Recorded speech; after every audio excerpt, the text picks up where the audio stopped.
Welcome to the mystery. Maybe you do not know. I am Maria. Wish you a good day.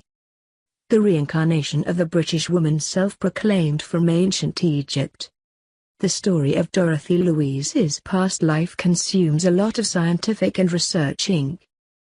As a child, Dorothy E.A.D. Louise, born 1904, is an ordinary child living in a coastal town in London, England. What happened when one morning, Dorothy ran down the stairs, slipped and fell. The crash fell so badly that the 3-year-old girl was determined dead. However, the miracle happened. Dorothy suddenly resurrected. Her parents were overjoyed, but the joy did not last long. After recovering, Dorothy has a lot of strange actions.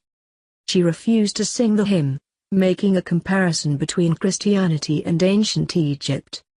4 years later, on a trip to the British Museum, Dorothy attentively gazed at the mummy for a long time, kissing the mummy's feet and determined not to go home with her parents.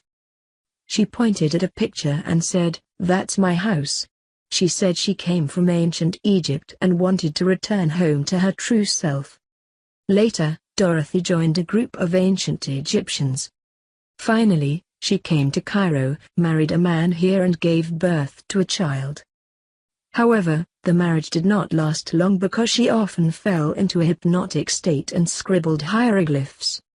Dorothy's essay stretches to 70 pages of life from his past life.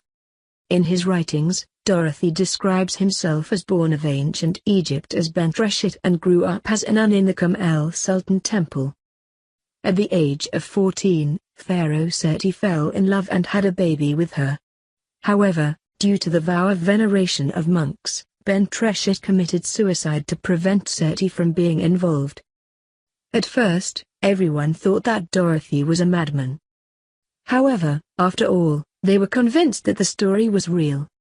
With memories from a previous life, Dorothy pointed out the former location of the Garden Temple, whereby archaeologists have determined the exact location of the temple.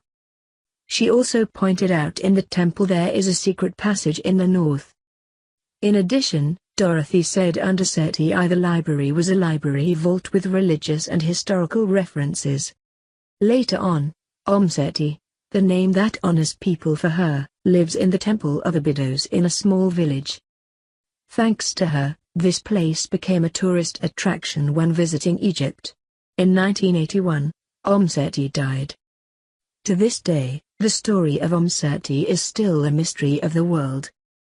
Thank you for watching the video.